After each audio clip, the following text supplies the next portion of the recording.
You are listening to the Estheticians Earning More podcast with Brittany Hageman, episode number 100. Do you want to double your business in 1 year? Are you an esthetician solo business owner that is very, very tired because you are working for every single dollar that you earn? Are you making between $5,000 and $7,000 a month consistently in your esthetician business? And the only way that you can see that you can make more money is to add more hours? Is the money going out of your business just as fast as it's coming in? Do you feel like you're on the verge of burnout? Do you not understand how other estheticians can actually make a profit? If you say yes to any of these questions, I can help you. In my one-to-one 6-month individualized coaching program, I will teach you to double your business in 1 year. I combine proven strategies and business systems along with mindset coaching to teach you how to change the systems in your business that aren't making you money. My clients that have incorporated all of these systems into their business consistently have seen phenomenal results. If you're interested in working with me, use the link in the show notes. I cannot wait to meet you. In 84, one of the things that I have been noticing when I edit my podcast is how quiet I sound, something that you may be aware of. You may have to turn it up really loud when you listen, so I'm sorry about that. I'm going to try to speak closer to the microphone, and hopefully that will help. Happy Monday. Welcome back. Hopefully you hear me a little bit better. I am excited to talk about today's episode. Something that I have seen consistently working with estheticians is something that I also felt myself when I had my esthetician business in San Diego. And that is hiring out parts of your business to other people to help you. So I want to talk about that just topic in general. And I also want to talk about the pros and cons of hiring. And I want to also just say, there are no hard and fast rules. And just because you see somebody else hiring, it doesn't mean it's a good option for you or vice versa. I know some people have had poor experiences, some people have amazing experiences. And so it's really easy to hear someone's great experience and think that's exactly what's going to happen for you, and someone's poor experience and think that's going to happen for you as well. So I'm just going to walk through some of the things that I've heard people do, I've tried myself, and my experiences and my thoughts in general. So I do think the first hire that you should have in your business is a bookkeeper and an accountant, unless you have a bookkeeping background, which I have actually met an esthetician who did. So that would not be a great hire for her, at least when she was starting out and just starting to make money. But if you are making money in your esthetician business, like a few $1,000s a month, and you don't have someone making sure that you're saving the right amount of money for taxes, and you're not trying to write off things that are not things you can actually write off. I think that happened a lot with estheticians. Is they will charge their hair appointment to their business account. No. They charge their nails to their business account. No, you can't do that. I know that for certain because I've tried. At least not in California. And so I think it's a really important thing to talk to an accountant about these things, and a business and a bookkeeper of what I can really write off and what I can't, and making sure that you're having the right savings for taxes. And if you have someone who that is their job to teach you and advise you, the fear around it just goes so much more down. So I know it's a fear that a lot of estheticians have, is they're just so afraid of taxes and the money aspect. So I would say for most estheticians, that was where I would start. And I do think you can get relatively pretty good prices for those services. You don't have to have spend thousands of dollars, and it can really give you a peace of mind. So that was my first thing that I hired. I hired actually a friend who did bookkeeping, And she helped me set up my books, and then I managed them through QuickBooks. And I kept feeling very overwhelmed by it. Even though I could do it, I just didn't. Like about a year into business, I decided I wanted to hire someone to help me do it. And I've been working with her ever since. And she also files my quarterly sales tax for the products that I still sell. And it's not that expensive. And it's just like easy for me to know that that is being taken care of.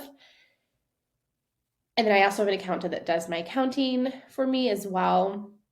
That also helps with all that stuff. So I do think that is a good hire. I recommend most of my clients to hire a bookkeeper and accountant. And there aren't a lot of downsides to doing it because it just is, it's a really good thing to make sure you're compliant and all those things. Another common thing I see people hire or think about hiring is laundry. I tried sending my laundry out. I got enough linens and towels that I could have some being washed out and some keeping myself. Now it was like just like a laundromat, and they would do it by the pound, and I would go and drop it off and then pick it up like the next day. But what I found was dropping it off and picking it up actually took more time than just using the washer and dryer in my salon suite. I didn't have to pay, like I paid, when I washed, but I could put a load in when I like right before a client came. When they would leave, I would go switch it into the dryer. Then the next client would come, and then at my lunchtime, I would eat lunch and fold all those towels. It would take me like 5 minutes to fold the towels, and it'd be done. And I realized I was saving so much time, and it was actually cheaper too to do it myself. And even though I don't like doing laundry, I often have a pile of laundry behind me in my office. I don't like doing laundry, but it was one of those things that I could do it. I just had to figure out how to make the time for it, and it actually was saving me time and energy and money by doing it that way. And I think that sometimes people kind of see it as like, oh, well, I've made it, so I don't have to do my own laundry. And it's like they kind of can treat themselves with it, which is totally fine, but it may not be the best way to spend your money. And you can spend that money on other things in your business or keep that money. That it just doesn't make sense to send the laundry out. Now, that's not the case for everybody. If you are booked and you don't have laundry on site and all these other things, and you have space for, multiple sets of linens and towels, then definitely that it can definitely be the right decision. But for a lot of people, especially a solo esthetician business owner, it is not the right decision. Definitely not the right decision. Another thing that I see people hire a lot is like a virtual assistant, and I really want to know why.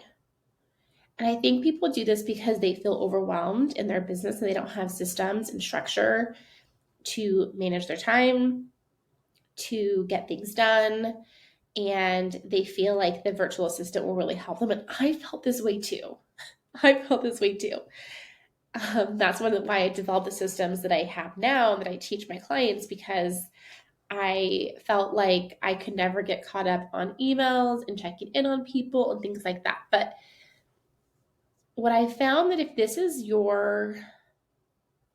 how you're feeling, usually the solution is you need to make things simpler and less perfect in your business. And nobody likes to hear this. Like, I regularly coach my clients on this. Like, the form that you give someone their skincare routine does not have to be the form that you think it should be. Like, I've actually had multiple clients I've talked to about this recently. Like, if you have a vision in your head of this like beautiful form that they get, and every time you give them like a really boring piece of paper with their skincare routine on it, you're just like, oh, I hate this. You have this vision that you're going to hire like a virtual assistant or someone who is like great at this, and they're going to make it for you, and then everything's going to be great and better. But what I have found is most people will hire that out and they still feel like it's not right. Not to say that they don't like what the person did, but that feeling of it not everything not being perfect doesn't go away. And the like one like feeling like if it's not this way that it's not right doesn't go away, just kind of transfers to somewhere else in your business that kind of freezes you somewhere else. And rarely it is the task that just needs to be done. It's usually a symptom of how you're approaching your business. And that's the problem that really needs to be fixed, if that makes sense. I did about pretty quickly on my business. I did hire someone to do my website. I did have the cash for it, and it wasn't very expensive. The person I worked for, I don't think she builds websites anymore. And I think like she built WordPress websites, which are so antiquated. I would not recommend anyone doing it. I actually let that website go because it was always breaking. Like WordPress breaks all the time. And there are a lot better systems out there that you can use. But at the time it was the best. And I hired someone to do that. And she did like a basic website for me. And then after I started making a lot more money, I had her fix it, make it a little bit better, which was great. But I had the clientele and the money that the demand was there, that the website needed to be better to reflect the amount of people that were coming to my website. And I think website is great for SEO. It's an important thing to have. It's really important. But I think sometimes I've seen estheticians invest thousands of dollars in a website and they have very little clients and they think the website is going to be the thing to get people in the door. And not to say it doesn't help. It can definitely help. For sure it can help. But when I've ever seen estheticians do big investments like that and they think like this is the thing, what ends up happening is they don't do all the work to promote that website and the SEO work, all the things behind the scenes to get that website up on search bars. And they kind of feel like just the website itself is enough. And that is not the right way to look at when you hire someone. It's like they didn't take care of it for you and now you just can like go put your head in the sand and be like, great, I'm done. It's like you have to still do so much to upkeep the website, you know, make things great, make things the SEO, like make sure the SEO is working. And of course you can hire someone to do that. And some people really like it's a great thing for them, but you may not have the money. And so again, the problem here is that you need to figure this out. It's not that hiring it is just going to make it magically go away for you. And I think sometimes we think that's how it's going to be with hiring, and it's not, which leads me to marketing and social media managers. Okay. I want to first off say that by no means am I saying that you should never hire a social media or marketing person. I'm sure there's some really amazing ones out there. I really honestly have never worked with one. I'm sure there are some really great people out there. However, that is not something that you just offload the task to and not have to think about it ever again and just magically is amazing for you.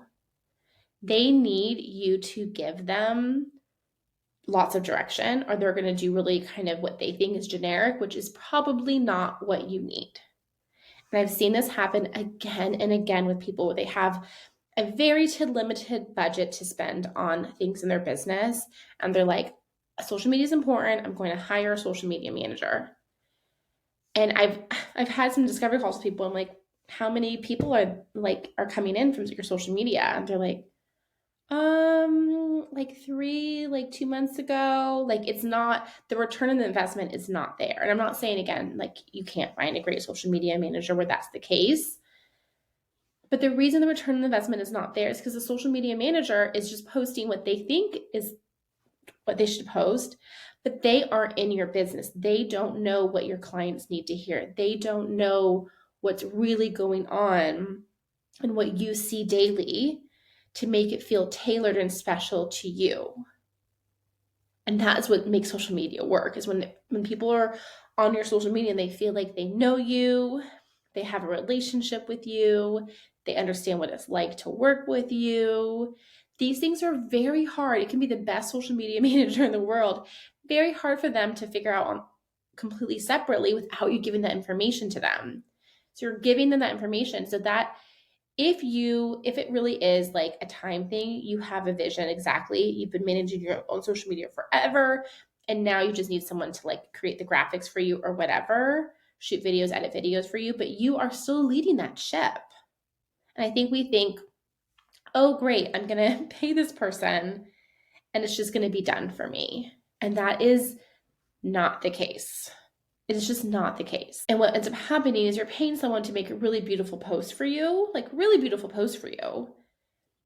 But it's not like people may just scroll by because it's not compelling, because it's not what they really want to hear, because they don't understand your client that well. They may understand your client enough, but not to the point that, not to give you that edge that you're looking for. And honestly, if I had to choose, I would choose paying for ads than paying for a social media manager. If you have funds, I would say ads every day, because ads can be really effective. And yeah, social media managers, it's only effective if you know exactly what to do. Another thing I see a lot of people doing is for professional photo shoots. I do have opinions about this. And maybe website developers would not agree with me. I love professional pictures. I would love to get professional pictures taken of myself. Again, I have some from 2019 that I got that I love and I use still all today, even though my hair is very different than I was in those pictures. They are great for that. Like, if you have great professional pictures, you can put them on your website, on your social media, like all the things, right? It's a great thing to have. But if you are short on funds, you are not bringing in a lot of money, you need clients, that is not where I would spend my money. You need to, like, I think we think, oh, if I get professional pictures taken and a beautiful website, a beautiful Instagram, I pay for these 3 things, my books will be full. And that's just not true. That's just not true. The way that your books are full is through connections and meeting people and having authentic relationships with people. It is not from something being really beautiful. That can help. I'm not saying it doesn't help, especially if you have a lot of people come into your website. Of course, then you're going to want to make that website really nice. But if no one's visiting your website, you could just have someone that you love take a picture with their phone. The picture of me on my website before, like from 2017 to 2019, the end of 2019, when I got pictures taken, was just a picture my husband took on his phone of me sitting next to my treatment table, very happy because I was so excited to have my own business. And it was totally fine. It was totally fine. And I waited until I had a lot of cash and I was going to like revamp my website and do other things to get professional pictures taken. Now, if you have a friend who's like great, like I'm not saying if you don't, you can get a deal, you trade services or whatever, great, do that. But don't go out and spend $500, $1,000 on pictures if you don't have the cash and the need if you're early in your business. Like, for instance, like I definitely would love to have professional pictures taken, but it isn't the reason. Like,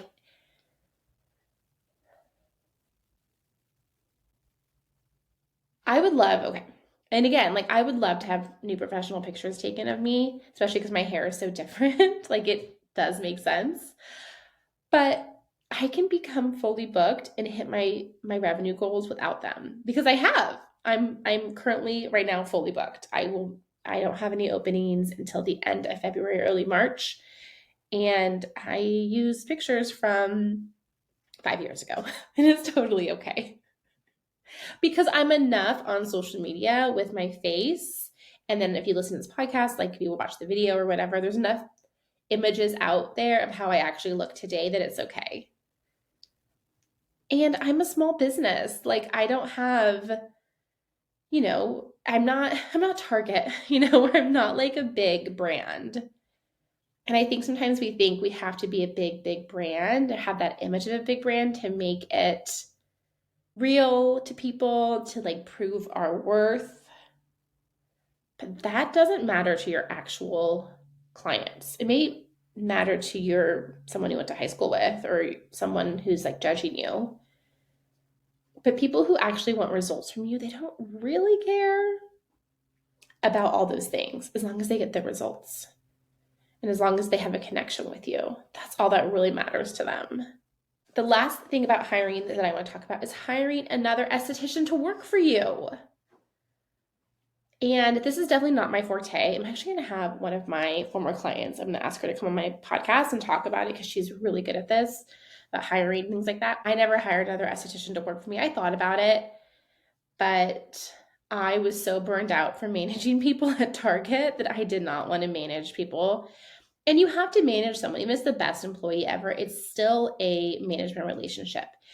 And here are my thoughts, my quick thoughts on hiring people. Do not hire people for tax reasons. I've seen people do that before, and what ends up happening, they hire someone like a friend, and then the relationship completely sours because you're not treating it like you're the boss and they're the employee, and it can just get really, really messy really, really quickly. Of course, hiring can have great tax benefits, but it's not the reason to hire. The reason you should hire is you have a huge wait list, huge demand, and you have natural management skills. Like basic things in your business does not affect you. Like you can manage your time pretty well. You don't get emotionally drained and ups and downs by things very easily. Like if someone's pissed, a client is pissed, or a client is acting crazy, you can manage that pretty well on your own. You don't mind having difficult conversations with people, or you have the skills to have difficult conversations with people. Like, I don't like having difficult conversations with people, but I can do it. I did it. Like, I can do it. And it's not like if someone's acting really crazy, it definitely is hard for me, but I can like move on pretty quickly. If the idea of having a difficult conversation with someone like literally makes you want to run and hide, hiring another esthetician is not a good idea for you. Because you are now taking on another role, managing someone and paying them and all the things that comes with it that you do not have the skills for. It's not just like more money, which is one of the benefits of hiring someone, hopefully, if you do it correctly. It's a whole different job. And if you have experience with that, if you feel comfortable with that, if you have the personality traits and you have the wait list and the demand, absolutely, my friend, hire. But don't do it just because you see other people doing it, because you think it's the next step in your business, or that's what successful estheticians do. Like for me, I'd rather like clear people, have them go into maintenance, which means they would come every few months, and replace that spot on my calendar and just make more money that way than hire someone. And it wasn't necessarily the best decision for everyone. It was just the best decision for me at that time. And I'm really glad I didn't hire anyone because it was just very peaceful for me. My day-to-day business was very peaceful. And of course, you can have the most amazing hire where it's just like symbiotic and they just do their job and it's great. But people are people. And people can be crazy. I mean, clients can be crazy. Employees can be crazy. And you have to be ready to deal with that. And if you're already so overwhelmed in your business, hiring is not going to bring the overwhelm down. It's going to actually make it much more intense. I think people think I'm overwhelmed because I have so many clients and all these things. So hiring is going to like cut that in half because now all these people are taking, you know what I mean? And it's like, oh, this is so great. Yes, that is one of the things that can be beneficial for hiring, but there's a lot of other things that are behind the scenes that are potentially very hard that you have to manage and deal with and figure out and navigate. And it's not going to be just like, my life is easy. You're still working. You're just not working on clients. I think some people forget that. They think they're hiring, they can just like, they're off, but you're not ever off if you have an employee. It's like having a baby. Like my daughter's at preschool right now. I'm recording this.